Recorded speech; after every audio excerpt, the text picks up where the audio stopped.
rumah ataupun di gereja. Kita sama-sama dengan hati yang rindu mau memuliakan Tuhan, mau meninggikan Tuhan. Amin. Puji nama Tuhan. Kami datang Tuhan dengan kerinduan. Kami rindu memberikan dengan ketulusan Tuhan segala pujian, segala hormat, segala kemuliaan hanya bagi Engkau, Bapa yang luar biasa Tuhan. Karena kami sadar Tuhan, kami ada saat ini semua karena kebaikan Tuhan.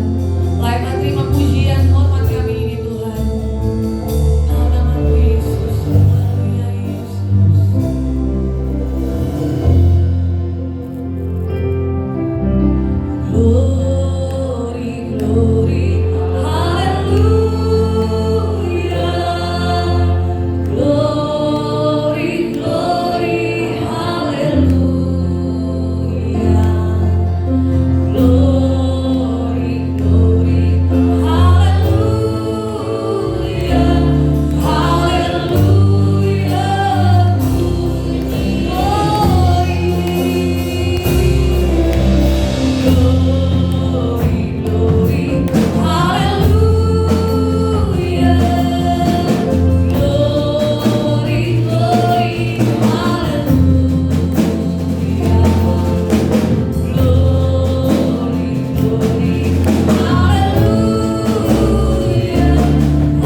jalan Tuhan.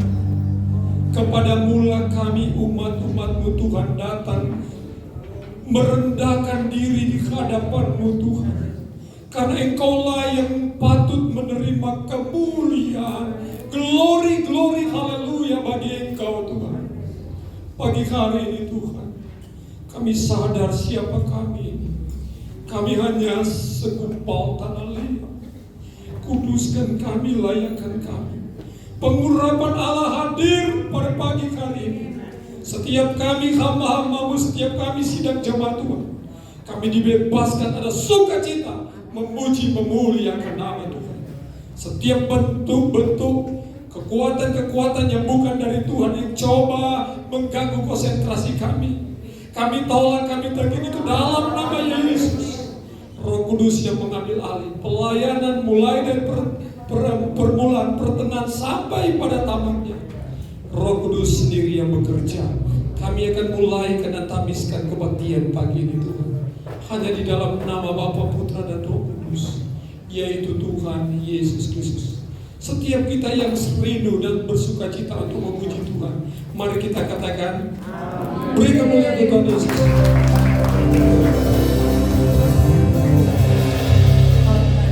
Silakan duduk.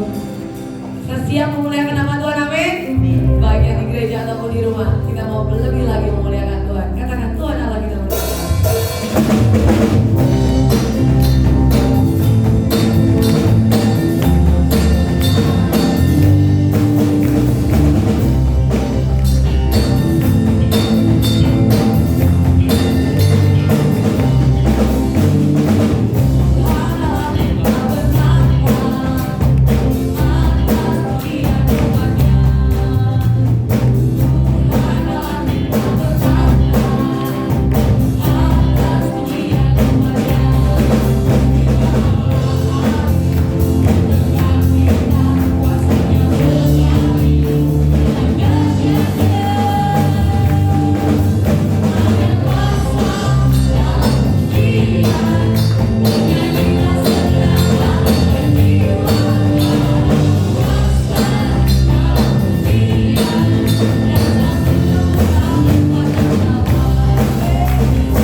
persembahan kami ya Bapak.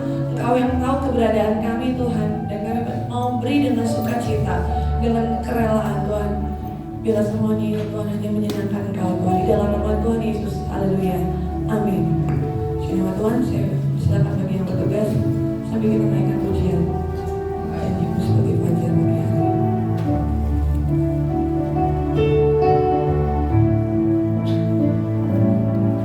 Ketika ku hadapi kehidupan ini, jalan mana yang harus ku pilih? Ku tahu ku tak mampu, ku tahu ku tak sanggup.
pujian kami, inilah sembah kami, inilah syukur kami Tuhan.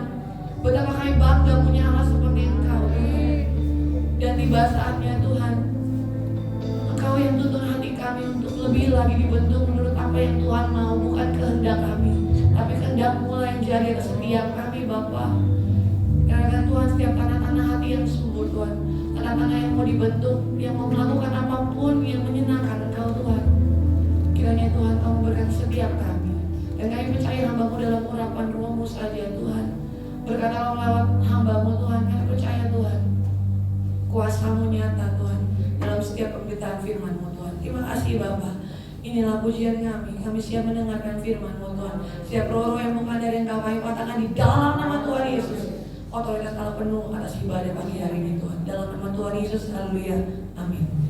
Terima kasih, puji nama Tuhan.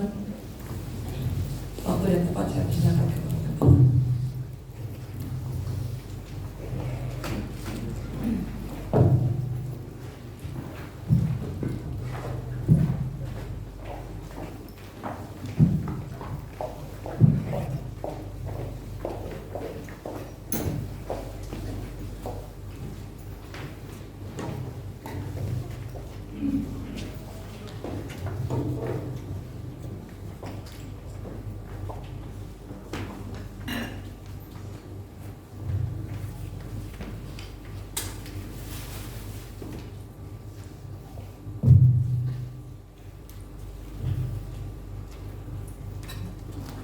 Haleluya. Puji Tuhan. Haleluya, puji Tuhan. Tuhan memberkati. Salam sejahtera untuk kita semua. Tidak terasa saudara, hari ini sudah tanggal 6 Desember. Berarti tinggal 25 harian. Kita ada dalam kondisi hampir setahun, kondisi new normal, dan tidak terasa kita sudah hampir mengakhiri tahun ini, dan kita nggak tahu kapan pergumulan bumi ini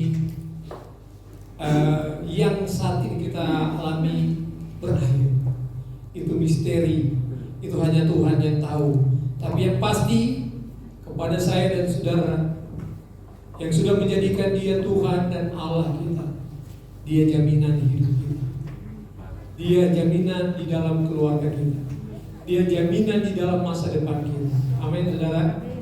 Mari kita baca firman Tuhan. Tema kita pagi hari, jaminan yang pasti dari Kristus. Minggu kemarin kita bicara tentang ketaatan, sekarang kita bicara tentang jaminan. Mari kita berdiri, kita baca ayat ini dalam Yohanes 6 ayat yang ke-16. Perikop ini sangat pendek saudara. Ada 3 Injil yang menulis Yesus berjalan di atas air. Kita akan baca di dalam, ada di Matius, ada di Markus, tapi yang pendek ini ada di Yohanes. Yohanes 6 ayat 16. Yang sudah menemukan katakan amin. Saya tunggu yang belum. Yohanes 6 ayat 16 yang sudah menemukan katakan amin. Dalam hitungan ketiga kita baca. Yang pria baca ayat genap, wanita yang ganjil. Yang pria mulai. Kita mulai dengan Yesus berjalan di atas, di perikopnya 2, 3. Yesus berjalan di atas air. Dan ketika hari sudah malam, murid-murid Yesus pergi ke danau, lalu naik ke perahu.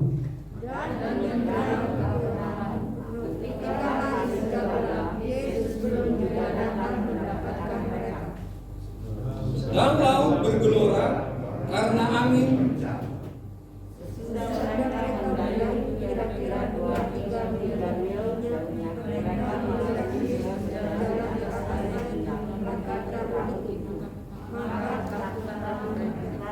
Tetapi Ia berkata kepada mereka, "Aku ini, jangan takut."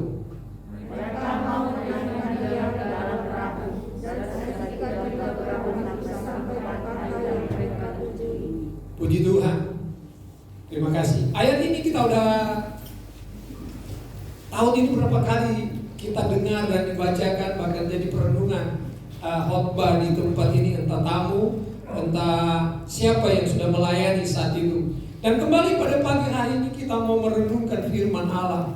Kita melihat peristiwa yang terjadi itu, saudara. Ketika Yesus dalam kondisi yang tidak lazim, Tuhan Yesus katakan, beri mereka makan 5.000 laki-laki, tidak termasuk perempuan dan anak-anak. Kalau dikali 3, hitung sendiri berapa banyak orang yang harus diberikan makan di tempat yang sepi, bukan di sebuah kota. Tapi Tuhan mau bahwa mereka melakukan itu, dan mereka lakukan. Maka terjadilah pertolongan Tuhan, terjadilah mujizat Tuhan. Kita melihat, saudara, pertolongan Yesus itu kepada murid-murid dilanda, di saat dilanda badai ini, mengajarkan kita untuk apa, saudara? Ada sebuah pesan yang luar biasa untuk kita, bahwa di dalam kebenaran yang Yesus berikan kepada kita pagi hari ini, ada sebuah jaminan ketika kita diizinkan Allah harus melewati badai itu. Bukankah sedikit orang yang tidak mau melewati badai? Pada di ujung badai itu ada pertolongan Tuhan, bukan badai dicari sendiri. Di ujung kesuksesan itu ada penderitaan dulu, baru ada kesuksesan. Di ujung keberhasilan itu ada di ujung penderitaan kita ada keberhasilan. Kita tidak mungkin lulus ketika kita tidak mau diuji, tidak mengalami ujian. Kita tidak akan naik kelas kalau kita tidak mengikuti ujian dari guru-guru kita. Ketika kita mau duduk diam dan menyelesaikan ujian itu, maka kita akan mendapatkan penilaian di sana. Kita akan mendapatkan hasil di sana. Pencapaian kita akan diukur lewat ketaatan kita untuk melakukan apa yang sedang terjadi dalam kehidupan kita. Sekolah rohani kita demikian. Kita lihat lewat apa yang kita sudah baca perikop ini tentang Yesus berjalan di atas air, saudara. Ini jaminan yang diberikan Allah, yang diberikan oleh Yesus untuk menolong saya dan saudara melewati sebuah pergumulan. Pujian tadi katakan, dia jaminan kita. Maka kita patut memuji dia. Kita patut mengagungkan dia. Kita patut bangga kita punya Yesus. Kita patut percaya bahwa dia yang sudah memanggil kita, kata Alkitab. Kalaupun saya dan saudara bisa diselamatkan, itu karena Bapa yang menarik saya dan saudara. Amin. Ada banyak orang ingin selamat. Ada banyak orang yang mendapatkan damai sejahtera itu, tapi mereka tidak menemukan damai sejahtera itu. Orang mendapatkan damai sejahtera bukan karena materi. Karena materi ada banyak juga yang membuat orang hari-hari ini tidak ke gereja. Kenapa? Takut. Khawatir. Kenapa mereka khawatir? Karena yang mengikuti itu cukup besar. Saya punya perusahaan, saya punya simpanan, saya punya anak, saya punya ini. Dan akhirnya mengukur kehebatan Allah, kuasa Allah di badai hidup ini menjadi takut. Karena orang takut nggak masuk surga, penakut nggak masuk surga. Tapi bukan berani kebelasan. Tapi ketika kita mau seperti murid-murid mau belajar kepada gurunya, mereka berani melangkah ketika Yesus berkata kepada murid-muridnya, menyeberanglah kamu duluan ke seberang, ke Kapernaum. Dan Yesus tentu dia tahu, karena dia Allah yang maha tahu. Dalam ayat 15 kalau sudah mundur sebelumnya, Allah yang maha tahu apa yang terjadi, apa yang diinginkan oleh setiap pribadi lepas pribadi kita pada pagi hari ini. Allah yang maha tahu. Maka Allah suruh mereka, bukan Allah tidak tahu ada persoalan mereka, tapi Allah izinkan itu untuk mereka mengalami itu. Karena setiap sesuatu yang terjadi di bawah kolong langit, termasuk di dalam diri saya dan saudara, itu semua ada di dalam rencananya Tuhan. Yang setuju katakan amin. Jangan takut. Karena Allah tidak punya rencana untuk kegagalan kepada kita, untuk kecelakaan. Tapi Allah izinkan itu untuk menjadikan kita akhirnya berkata, benar Allah itu hidup. Allah itu tidak terbatas dengan ruang dan waktu. Allah itu hadir ketika kita betul-betul tidak berdaya. Allah itu hadir ketika kita butuh Dia. Sebuah kesaksian singkat saja, saudara. Ketika istri saya harus balik untuk dirawat, susah banget untuk fase ke-1, saudara. Tunggu Sabtu baru ada diagnosa. Saya pikir-pikir, ini ngapain? Saya sudah 5 tahun ikut, belum pernah dipakai istri. Tiba-tiba mau diminta, susah banget. Kalau saya pikir-pikir, saya tahu, hitung-hitung, mendingan saya sudah ikut asuransi. Pikiran begitu, saudara. Saking saya sudah tidak tahu, sudah berdialog lewat WA, karena bisa ketemu dengan Paskes pertama. Saya nggak tahu, tiba-tiba saya pegang HP, saya WA aja, saudara, para pejabat. Saya langsung WA aja, jam 11 malam, nggak tahu diri, saudara. Tapi nggak tahu kenapa saya WA saja, iseng. Saya langsung ditelepon balik jam 11, saudara. Apa yang mau dibantu Pak Pendeta? Saya cerita, akhirnya terbantulah. Dan saya percaya ini, saudara, semua dalam perhatian Tuhan, dalam sepengetahuan Tuhan. Amin. Jadi apapun yang terjadi di bawah kolong langit ini, Tuhan izinkan buat saya mengalami pengalaman, tapi Tuhan izinkan juga melihat bahwa aku hadir di tengah-tengah pergumulan hidupmu. Kita lihat di sini, saudara. Pertama yang kita lihat ayat yang ke-15. Kita lihat ayat 15, kita baca dalam ayat 15. Dalam pasal 6 tadi ayat 15 dia berkata begini. Ketika Yesus tahu bahwa mereka hendak datang dan hendak membawa Dia dengan paksa untuk menjadikan Dia raja, Ia menyingkir pula ke gunung seorang diri. Yesus tahu ketika mereka melihat ada banyak hal yang Tuhan buat bagi orang banyak itu, termasuk pada 5.000 laki-laki tadi, di mana mustahil bagi Tuhan, tidak ada yang mustahil. Enggak mungkin diberikan makan, kata murid-murid Yesus. Enggak akan dapat, kalaupun punya duit, enggak akan dapat memberikan makan untuk mereka. Tapi Tuhan tahu bahwa mereka harus diberkati, mereka harus dilayani. Dan Tuhan juga tahu ketika berkat itu mereka terima, ternyata mereka menjadikan sebuah pemikiran manusiawinya. Kehendak manusia muncul, kita jadikan Dia raja segala-galanya, untuk membebaskan kita dari kelaparan, untuk membebaskan kita dari jajahan, supaya kita merdeka seperti kata firman. Itu kerinduan mereka saat itu. Dan Yesus tahu dalam ayat ini. Artinya yang pertama, saudara, apa yang Tuhan berikan sebuah jaminan untuk kita belajar pada pagi hari ini, bahwa ketika Yesus memberikan jaminan bahwa badai itu terjadi karena kehendak Tuhan. Amin, saudara. Amin. Amin. Semua yang terjadi di jagat raya ini Tuhan tahu. Tuhan yang mengendalikan. Tuhan berkuasa dengan alam ini. Tuhan berkuasa dengan apa yang terjadi di bumi, dan bumi ini kecil, hanya bagian sebuah planet.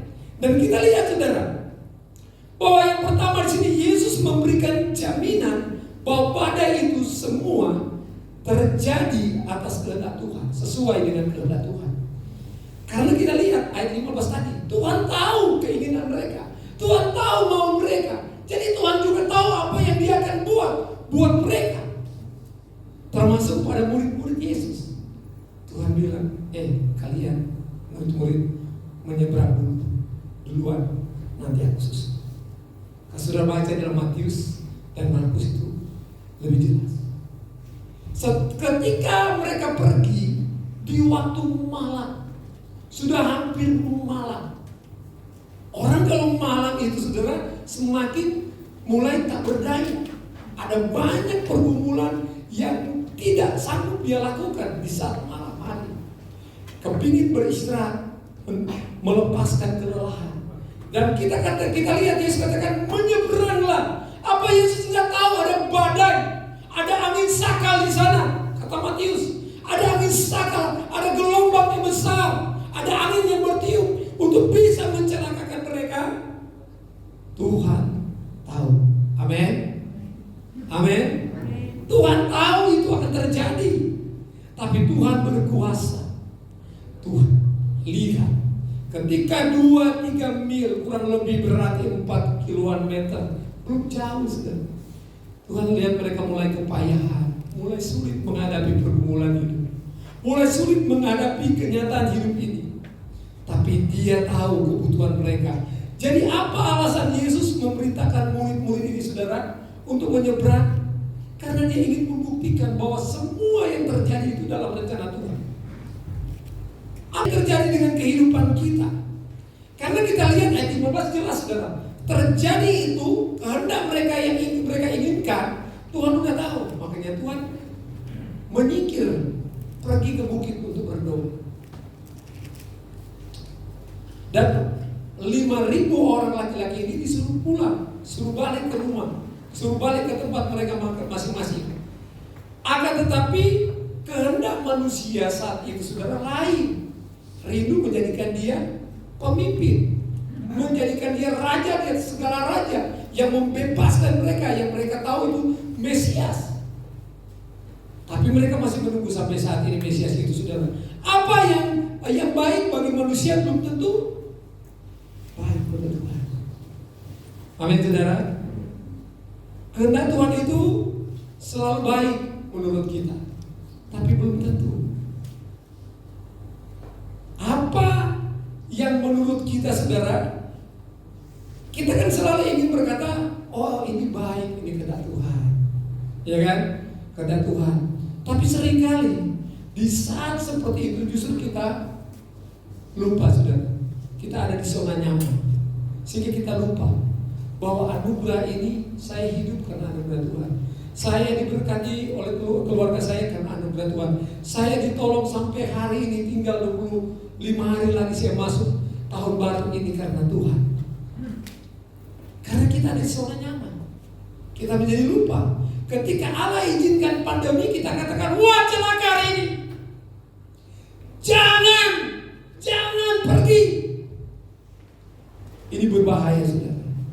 Tapi kalau saudara tidak pergi bukan karena alasan yang tidak kuat, yang tidak bertentangan dengan firman Tuhan, imani itu, saudara. Tapi kalau engkau tidak datang ke Tuhan karena engkau takut ada sesuatu, celaka bagi engkau, saudara. Tapi kalau engkau tidak datang karena ketidaksanggupan tubuh yang lemah, katakan, Tuhan, Engkau yang tahu hatiku, Engkau yang tahu isi hatiku. Aku rindu ada di rumah-Mu, aku rindu bersekutu dengan sidang jemaat Tuhan, tapi aku terbatas, Tuhan. Jangan jadikan sebuah alasan. Jangan, karena begini dan begitu. Artinya engkau tidak mengakui kehebatan Tuhan. Haleluya, saudara. Haleluya. Yang percaya katakan kemuliaan, beri kemuliaan Tuhan Yesus. Segala kemuliaan hanya bagi Dia, saudara. Apapun itu di bawah kolong langit ini, Allah tahu. Dia berikan hidupnya saat kita berdosa. Kita tidak layak untuk ditolong, tapi oleh inisiatif Allah, Dia berikan anaknya yang tunggal itu untuk mengampuni kita, menebus kita, untuk mengampuni kita, menyelamatkan kita.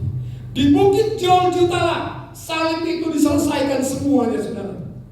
Saya dan saudara menerima kemerdekaan itu. Amin. Alasan apa kita mau katakan itu, saudara? Bukankah Alkitab sudah berkata akhir zaman? Kita sudah bicara kemarin, berseri, saudara. Akan terjadi hal-hal yang di luar apa yang kita pikirkan. Prediksi kita akan berbeda, saudara. Analisa kita akan berbeda dengan cara Tuhan. Tapi percayalah bahwa anak-anaknya tetap ada dalam pengkuatnya, ada dalam pemeliharaannya, ada dalam pertolongan Tuhan. Yang percaya katakan amin. Maka kita tidak perlu takut, saudara. Jadi kita lihat di sini, saudara, rencana Allah itu, badai itu sesuai dengan kehendak Tuhan. Kita lihat contoh Daud. Kita lihat Daud. Coba lanjut. Ya Daud. Dalam 1 Samuel 16 kita lihat, saudara, Daud dia diurapi menjadi raja saat itu oleh Samuel, tapi nggak langsung jadi raja. Tuhan yang suruh loh, Samuel, yuk pergi ke keluarga Isai. Di sana kau mengurapi, ada seorang anak muda yang kau urapi di sana. Manusia melihat kakak-kakaknya yang gagah perkasa, yang luar biasa, tapi Tuhan melihat hati dan Tuhan pilih Daud. Itu pilihan Tuhan, bukan pilihan manusia. Dan kita lihat saudara, ketika Tuhan sudah pilih dia menjadi raja, apa yang terjadi? Daud hanya menjadi pelayan Saul. Dalam ayat yang ke-21 dan 22 dalam pasal itu. Dan Daud di depan Goliat, kita lihat ketika dia ada dan jadi pelayan, dan ketika papanya menyuruh untuk melihat kakak-kakaknya di medan peperangan, dia menemukan Goliat sedang mencomot barisan Tuhan, kata Daud. Dan kita lihat Daud juga dilarang oleh kakak-kakaknya. Aku tahu gelagatmu, aku tahu karaktermu Daud. Kau sok pintar, kamu pulang sana jaga domba-domba 2-3 ekor di padang sana. Enggak diakui, dia udah dilatih, diurapi jadi raja, saudara. Dan kita lihat, bahkan akhirnya Saul mengejar-kejarkan dia. Saul ketika dia dipenuhi dengan kuasa roh lain, maka dia dihiburkan oleh Daud dengan kecapinya. Tapi dasar kecemburuan, iblis sudah mempengaruhi dia. Dia ingin menancapkan tombak itu di dinding, dan Daud tertancap di tombak di dinding. Tapi tidak, dia selalu luput karena punya rencana Tuhan. Amin. Kelihatan Tuhan main-main, udah diurapi tapi kok dipermainkan Daud. Yang kedua kita lihat Yusuf. Kita lihat Yusuf, saudara. Kita lihat Yusuf. Yusuf itu menjadi pemimpi, saudara. Dia katakan kepada saudara-saudara, ketika kita di ladang, ketika kita kumpulkan berkas-berkas kita, dan berkas saya langsung berdiri tegak, dan berkas kalian bersebelas datang menyembah berkas. Marahlah kakak-kakaknya. Mengajar kau. Emangnya kami harus menyembah kau menjadi pemimpin kami? Tapi Yusuf katakan mimpi. Mimpi berikut kita lihat bulan, bintang, dan ketika 11, kesebelasan bintang itu juga sama akan menyembah dia. Itu mimpi, saudara. Tapi ternyata mimpi itu yang Tuhan berikan seolah-olah mimpi yang tidak benar. Yang faktanya apa? Dia dimasukkan di sumur yang kering. Dia dijual dengan 20 sikal perak ke saudagar Midian. Orang Midian itu, saudara, dibawalah dia di Mesir.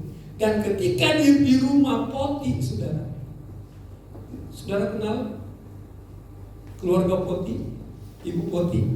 Ibu Poti rupanya tertarik dengan Yusuf yang ganteng itu, dan dia memfitnah. Dan akhirnya dalam pasal 39 dan seterusnya, saudara, kita lihat 39, dia dipenjarakan di dalam di dalam Kejadian 39. Dia dipenjarakan karena difitnah, karena seolah-olah mau. Yusuf bilang, semua kekuasaan ini sudah diserahkan kepada saya di rumah ini, kecuali istrinya, itu kuasanya Potifar. Tapi ibu Potifar ini memfitnah dia masukkan penjara. Kita lihat seolah-olah Tuhan mempermainkan. Katanya dia mau menjadi pemimpin, menjadi orang yang terpandang, yang akan disegani, yang akan dihormati oleh keluarga dan bapak maman. Tapi sekarang kenapa? Dia dijual, maka dia dipenjara. Tapi pasal yang ke-41 ayat 39 dan seterusnya, dia menjadi penguasa di Mesir, orang yang kedua, menyelamatkan bangsa Israel dari kelaparan, menyelamatkan keluarga, dan dia menjadi betul-betul pemimpin. Amin, saudara. Kita lihat badai itu seolah-olah mencelakakan. Badai itu seolah-olah Allah tidak peduli dengan hidup kita. Badai itu seolah-olah Allah tidak pernah dengar penyakitku tidak sembuh-sembuh. Tapi percayalah, saudara, janji Tuhan itu ya dan amin. Amin. Janji Tuhan itu pasti. Dia jaminan di dalam hidup kita. Karena Tuhan tahu kalau aku berikan engkau jalan tol, engkau akan masuk, engkau kau akan celaka. Tapi sekali-sekali Tuhan izinkan kita diuji. Seorang guru ketika dia menguji muridnya, maka guru itu akan apa saudara? Akan diam. Nggak ngocek lagi, kalau ngajar dia ngocek, jelasin, bertanya, interaktif. Tapi ketika ujian, anak-anak buka bukumu, sekarang selesaikan tugas ini. Entah dibaca, entah disebarkan, dan dia diam. Tidak ada yang nyontek, tidak ada yang buka-buka buku. Dalam setengah jam. Setengah jam kemudian selesai, kumpul. Itu namanya guru. Waktunya dibiarkan ujian itu. Seringkali kita sama dengan itu. Tuhan katakan engkau harus masuk dalam pergumulan itu. Aku diam saja, tapi aku tahu batas kemampuanmu. Kita lihat berikutnya saudara. Kita lihat. Ketika Allah tahu, Allah memberikan jaminan bahwa dia tahu apa yang terjadi badai itu kehendak Tuhan yang dia inginkan. Kedua saudara, badai itu Yesus memberikan jaminan bahwa badai itu ia berkuasa dengan badai itu. Amin.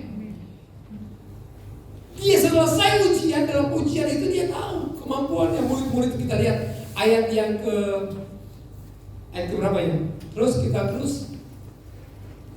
lanjut. Terus. Ya terus sampai poin kedua. Kita lihat ayatnya. Terus Yohanes 6 ayat 19. Sesudah mereka mendayung kira-kira 2-3 mil jauhnya, mereka melihat Yesus berjalan di atas air mendekat perahu itu, maka ketakutanlah mereka saudara. Jadi kita lihat di sini saudara, Yesus memberikan jaminan bahwa ia berkuasa atas badai itu. Ketika mereka sudah susah payah di tengah, Matius katakan 3 jam 3 pagi, maka itu padahal baru 2-3 mil, berarti kurang lebih 4 kiloan.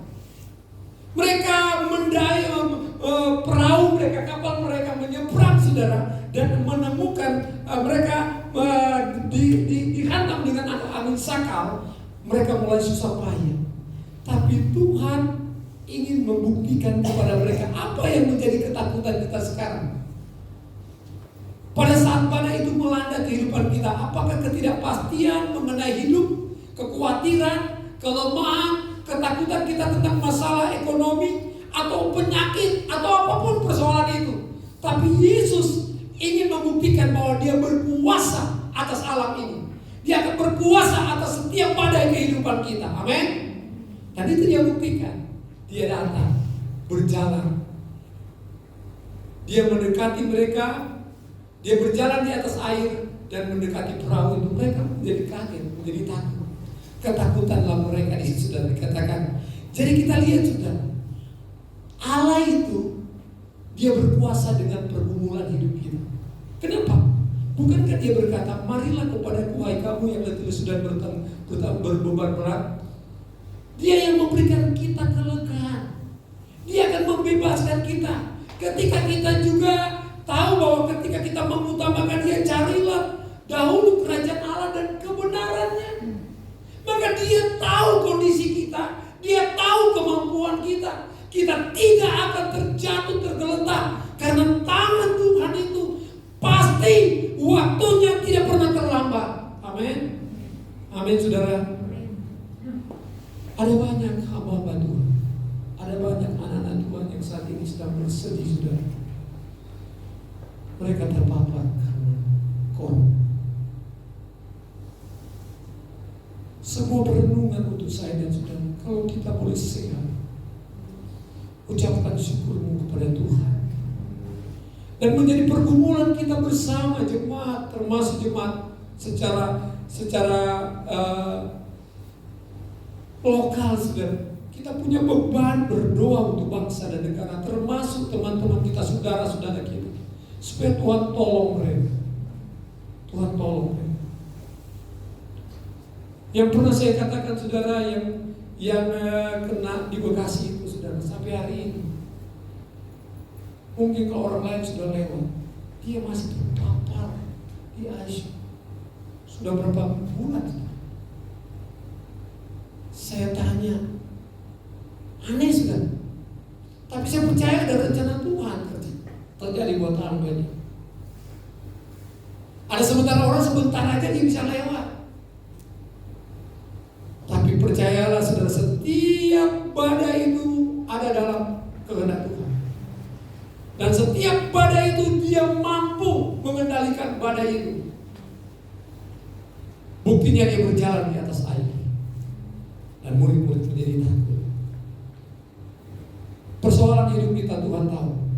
Dan yang terakhir saya akan tutup.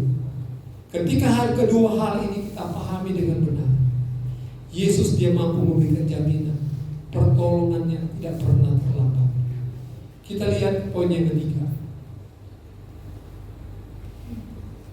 Balik udah kelewat tadi. Tadi poin ketiga kita terusnya yang dua berarti. Iya, janji bahwa pertolongan tidak terlambat. Kita baca ayatnya. Ayo lanjut ayatnya. Yohanes 6 ayat 20. Tetapi ia berkata kepada mereka, aku ini jangan takut. Karena mereka udah takut. Aku ini jangan takut. Yesus datang tepat waktunya. Amin. Apa pergumulanmu? Apa badai dalam hidupmu saat ini? Yesus tidak pernah terlambat.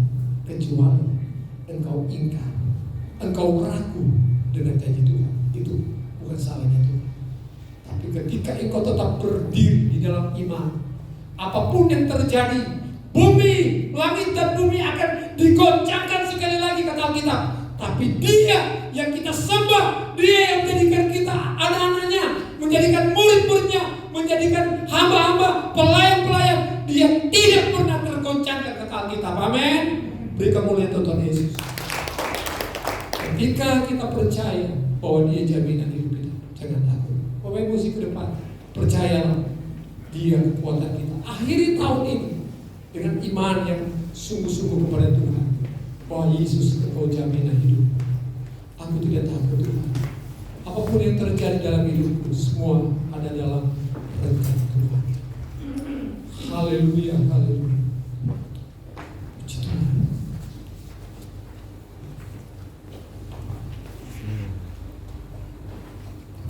Waktu Tuhan pasti yang terbaik. Ya Yesus, terima kasih. Kita bangkit berdiri saudara. Amin Yesus. Terima kasih Tuhan.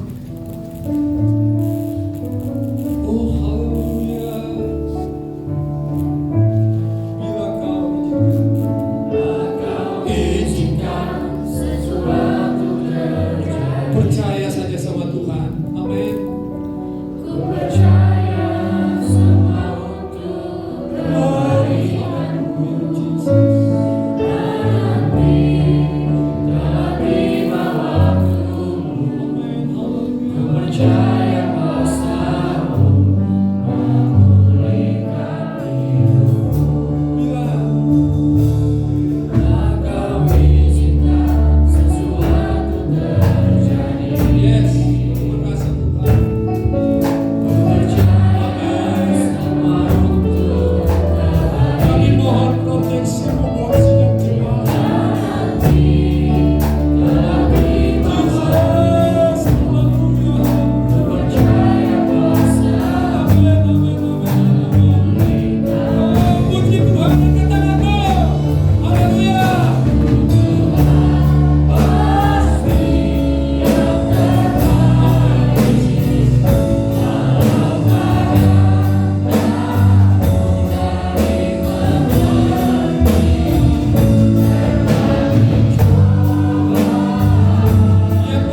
hati akan menyatu dengan tubuh dan darah Kristus.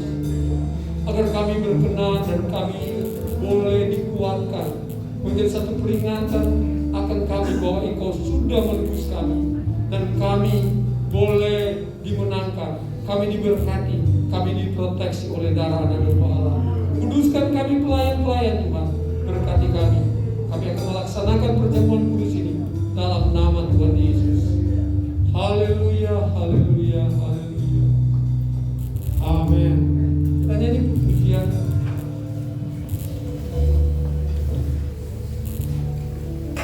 Silakan duduk.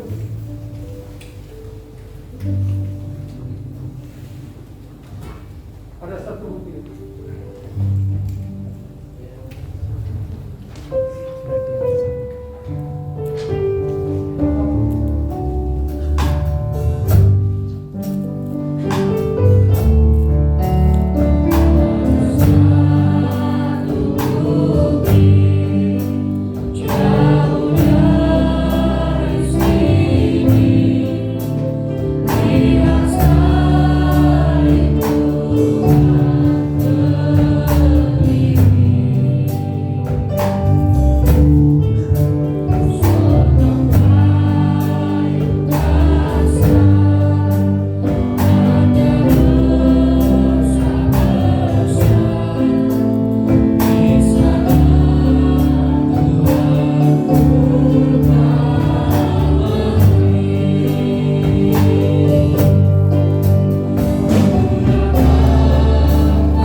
perlu diganti atau gimana, silakan katakan, atau belum dilayani. Semua sudah boleh ambil. Pak Mika tolong ganti. Ya. Oke. Di atas semua sudah kita makin berdiri. Kita akan masuk dalam perjamuan Tuhan atau perjamuan kudus pada pagi hari ini.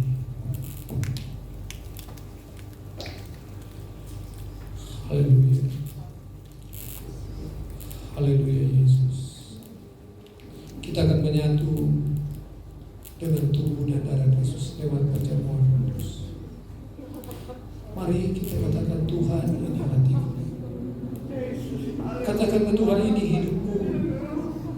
Engkau yang tahu, Bapa. Kuduskan kami agar kami tidak berdosa di hadapan-Mu. untuk menyatu dengan tubuh dan darah Yesus. Ampuni kami Tuhan. Ampuni kami hamba-hamba-Mu, anak-anak.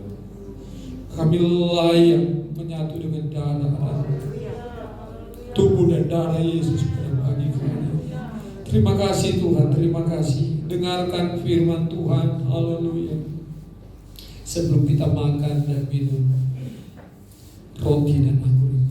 Sebab apa yang telah aku teruskan kepadamu, telah aku terima dari Tuhan, yaitu bahwa Tuhan Yesus pada malam waktu Ia diserahkan mengambil roti, angkat roti di tangan kananmu di atas kepala. Haleluya Yesus. Dan sesudah itu Ia mengucap syukur atasnya, memecah-mecahkannya, dan berkata, inilah tubuhku yang diserahkan bagi kamu. Perbuatlah ini menjadi peringatan akan aku dalam nama Tuhan Yesus. Kita makan dengan iman serta mengucap syukur. Haleluya.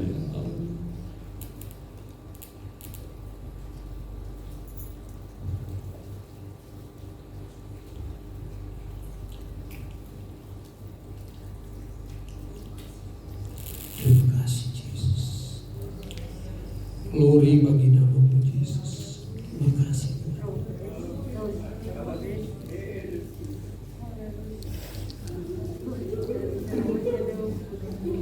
Haleluya.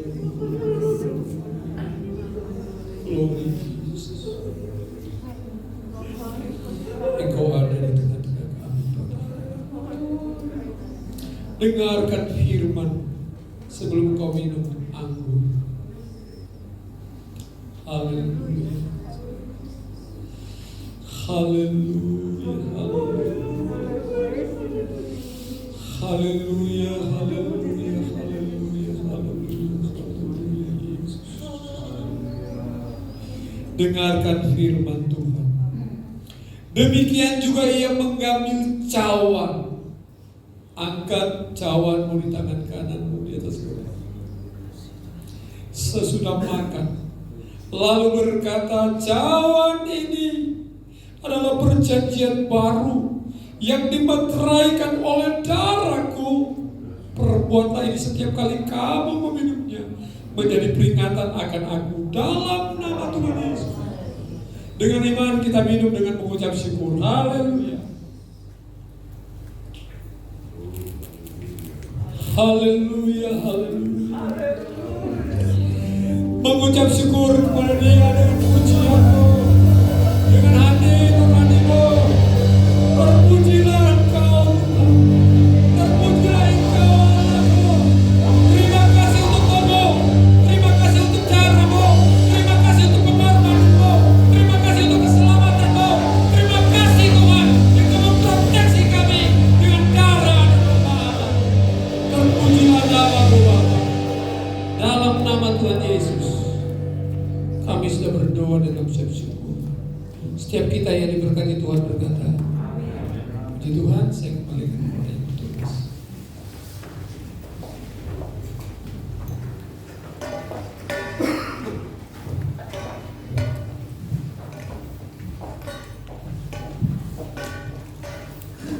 Selamat Tuhan semua diberkati, amin. Tiba saatnya kita akan meletakkan persembahan sambil saya kolektor dijalankan. Saya akan umumkan untuk mempersingkat waktu. Bagi yang bertugas silakan kolektor kedua dijalankan. Saya membacakan berita gereja.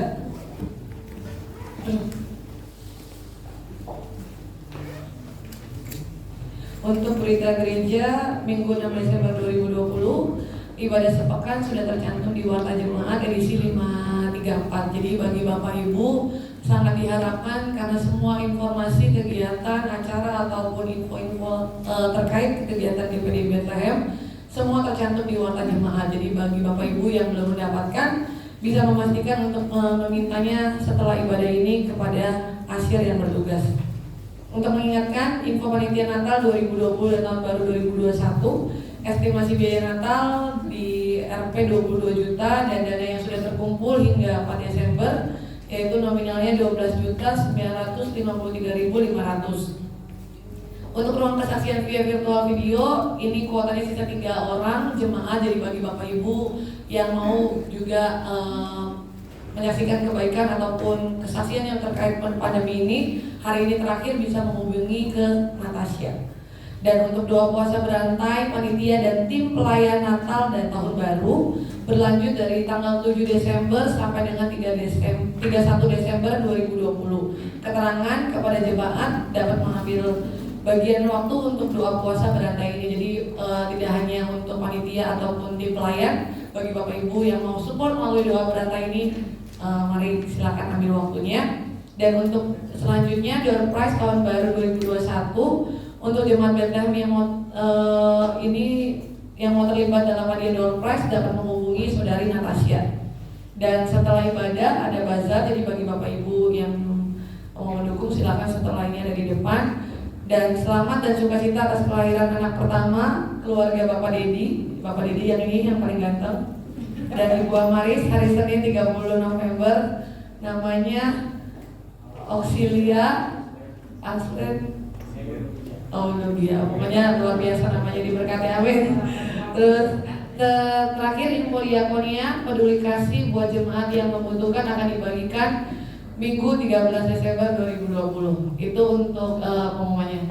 Dan sambil kolektor ekstra untuk yang di atas satu baris akan diarahkan oleh Asher. Untuk yang di bawah dari kanan dengan kiri nanti dibantu oleh Risa dan Aim. Silakan sambil tayangkan video Natal. Boleh dibantu? Boleh dari yang paling kanan dan paling kiri. Boleh maju dulu. Yang tengah silakan. Boleh masuknya dari tengah sini. Oke. Coba lagi saya Iya, pikirkan. Saya kali ini akan memberitakan beberapa info. Boleh? Yang sebelah sini. Tahun 2020. Ibadah tahun baru 2020. Yang akan tunggu bentar. Tunggu yang paling kiri dulu. Tunggu sebentar. Biar tetap.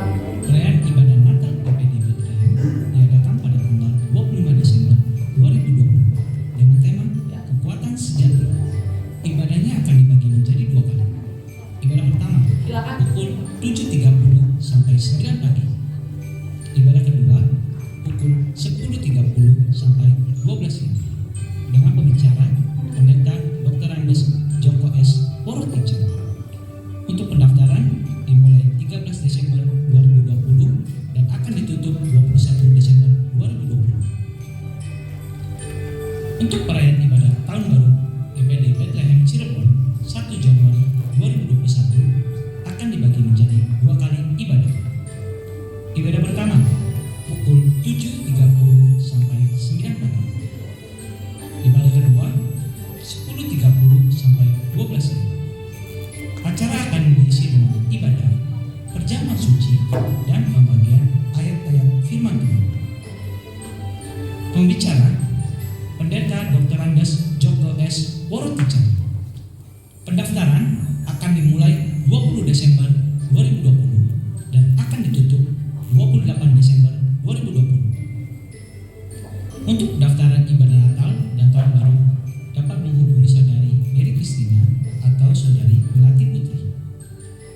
Untuk kuota ibadah Natal dan Tahun Baru maksimal 60 orang jemaat per ibadah. Pendaftaran ruang kesaksian akan dilakukan secara via virtual video dengan durasi maksimal 5 menit. Untuk pendaftaran ruang kesaksian dapat menghubungi kontak person Natasha Kristiani 0877 97 61 0950. Untuk pendaftaran ibadah Natal dan Tahun Baru tidak dibuka secara online di WA Group GPDI Bethlehem, tetapi secara offline setelah ibadah raya hari Minggu. Ya, pengumuman yang dapat saya sampaikan dari seluruh kami. Puji Tuhan, Tuhan Yesus memberkati. Pembicara Natal dan Tahun Baru, orang yang baru, tapi kayaknya ganti namanya, berubah, bukan Joko tapi Yoke Poroticha. Baik, kita bangkit berdiri. Terima kasih untuk kehadiran kita. Kita akan akhiri ibadah kita di dalam doa. Terima kasih Tuhan, Engkau yang sudah mengizinkan kami ada di rumah-Mu. Kami boleh menikmati persekutuan dengan Engkau Tuhan. Kami boleh menyembah, memuji, memuliakan nama Tuhan. Dan pagi ini Tuhan, kami juga berdoa buat mereka yang berulang tahun. Berkati Ibu Novi Triwosa Tuhan. Berkati Bapak Hendra Wijaya. Berkati Ibu Hani Gianawati. Berkati Putri Melati Matanari Putri Tuhan. Ibu Eli Ningsi, Ibu Tan Leli. Berkati Hana Kawihazia, Ibu Widianto, Bapak Widianto. Berkati Bapak dalam nama Yesus, damai sejahtera sukacita perlindungan Tuhan, berkat Tuhan menjadi bagian mereka. Kami berdoa buat setiap kami yang hadir pada pagi hari ini Tuhan. Baik mereka yang saat ini mengikuti ibadah online, kami berkati mereka dalam nama Tuhan Yesus. Kalau yang ada di keadaan lemah Engkau kuatkan, yang susah Engkau hiburkan, yang sakit oleh bilur-bilur-Mu jadilah mereka sembuh oleh iman mereka Tuhan. Yang sedang mengalami badai pergumulan khusus, Engkau tahu mereka Tuhan. Engkau beri mereka pertolongan Tuhan. Engkau jawab setiap pergumulan mereka. Biar nama Tuhan yang dipuji dipermuliakan. Berkati persembahan-persembahan anak-anak-Mu Tuhan. Baik mereka yang membawa persembahan besar atau kecil, memberi atau tidak memberikan kondisi ke mereka. Sama-sama kami berdoa diberkati jasmani dan rohani dan keluarga masa depan mereka. Kami berdoa secara khusus Tuhan, mereka yang mengembalikan milik Tuhan sebagai ucapan syukur mereka, ketaatan mereka kepada-Mu Tuhan. Engkau yang berjanji bukakan tikap-tikap langit surga, curahkan berkat kepada mereka. Baik mereka yang membawa di kotak persembahan perpuluhan ini Tuhan, maupun mereka yang mentransfer lewat bank Tuhan. Kami berdoa kepada-Mu dalam nama Yesus. Kami kembalikan itu di hadapan hadirat Tuhan. Engkau sumber segala berkat. Curahkan berkat yang melimpah jasmani dan rohani, pekerjaan, kesehatan, rumah tangga, masa depan mereka diberkati oleh Tuhan. Terima kasih Bapa. Kami berkati bangsa kami Indonesia dari Sabang sampai Merauke Tuhan. Kami berkati pemerintah kami Tuhan. Beri mereka kemampuan. Bahkan khususnya kami berdoa untuk mereka yang bertugas di gugus tugas penanggulangan Tuhan COVID-19 Tuhan, untuk memutuskan penyebaran COVID-19 ini. Mari Tuhan, kami tidak pernah putus asa Bapa. Kami terus memohon belas kasihan-Mu. Kami mohon pengampunan untuk bangsa kami. Kami mohon pengampunan untuk kami anak-anak-Mu Tuhan. Biar Engkau berbelas kasihan untuk bangsa kami. Pulihkan bangsa kami Tuhan dari kondisi yang ada ini. Karena kami tahu Engkau tahu apa yang terjadi untuk bangsa ini. Khususnya kami berdoa buat tempat di mana Engkau hadirkan kami Tuhan. Kota kami Cirebon dan kabupaten. Kami berdoa kabupaten dan kota kami Cirebon ini Tuhan. Tuhan Engkau tahu saat-saat ini. Tapi kami percaya Tuhan, kami punya Yesus. Engkau sanggup, Engkau dapat menolong bangsa, kota kami dan kabupaten Tuhan. Sehingga kami kembali boleh tenang, kami boleh beraktivitas, kami boleh memuji Tuhan, kami boleh beribadah dengan leluasa Tuhan. Berkati wali kota yang sedang dirawat Tuhan. Berkati para pemimpin kota kami. Hikmat, akal, budi, kesehatan Engkau berikan Tuhan. Sehingga mereka mampu menjalankan tugas dengan baik. Kami berdoa buat mereka yang terlibat di dalam penanganan COVID-19 Tuhan. Para tenaga medis, dokter, perawat, semua yang terlibat di dalamnya. Engkau tolong, Kau beri mereka kemampuan, Kau berikan mereka stamina yang prima, sehingga mereka mampu menolong setiap mereka yang perlu ditolong. Bahkan khususnya kami berdoa kepada-Mu Tuhan, buat dokter-dokter, perawat-perawat yang ada, anak-anak Tuhan di sana, bahkan lebih khusus buat jemaat GPD-BTN, keluarga GPD-BTN. Tuhan, kami mau tangan Tuhan terulur, menjaga, melindungi mereka, memproteksi mereka, sehingga mereka terlindung dan terpelihara oleh Tuhan. Bapak, kami berdoa buat rekan-rekan kami, saudara-saudara kami, anak-anak Tuhan yang sudah terpapar COVID-19 Tuhan. Baik mereka yang dirawat secara Tuhan mandiri di rumah mereka, yang dirawat di rumah sakit, yang dirawat di hotel-hotel Tuhan. Kami berdoa, kuatkan anak-anak-Mu Tuhan. Lindungi mereka Bapa, ampuni mereka, berikan mereka kekuatan untuk menang di dalam Engkau.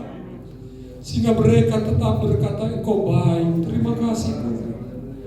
Karena kami tahu Engkau mengasihi mereka Bapa. Dalam nama Tuhan Yesus, penyertaan-Mu sempurna bagi rekan-rekan kami, bos saudara-saudara kami yang sedang dirawat. Terima kasih Bapa. Inilah doa sebaik kami. Kami menyerahkan sidang jemaat Tuhan, mulai dari anak-anak sampai lanjut usia, yang ada di tempat ini maupun yang ada di rumah Tuhan. Sepanjang minggu ini kami menyerahkan itu di hadapan hadirat Tuhan. Pemeliharaan, perlindungan, penjagaan, proteksi oleh darah anak domba Allah buat setiap kami yang hadir maupun yang ada di rumah Tuhan. Jemaat GPD khususnya dilindungi dan diberkati oleh Tuhan. Terpujilah nama-Mu Bapa. Kami percaya kesehatan, pekerjaan, masa depan kami semua diberkati oleh Tuhan. Terima kasih Bapa. Kami mengucap syukur. Panitia Natal Engkau juga berkati. Kami mengucap syukur Tuhan, dan kami akhiri ibadah kami dengan mengucap syukur di dalam nama Tuhan Yesus Kristus. Tebusan darah Yesus. Haleluya. Terimalah. Bawalah pulang damai sejahtera dari Allah Bapa, cinta kasih dari Tuhan Yesus Kristus, serta persekutuan penghiburan kekuatan dari Roh Kudus memimpin, menyertai, memberkati saya dan saudara, keluarga kita, pekerjaan kita, masa depan kita, mulai pagi ini sampai Maranatha Tuhan Yesus datang kali yang kedua. Di dalam nama Tuhan Yesus, setiap kita yang diberkati berkata, mari sama-sama kita naikkan syukur. Bapa, terima kasih. Terima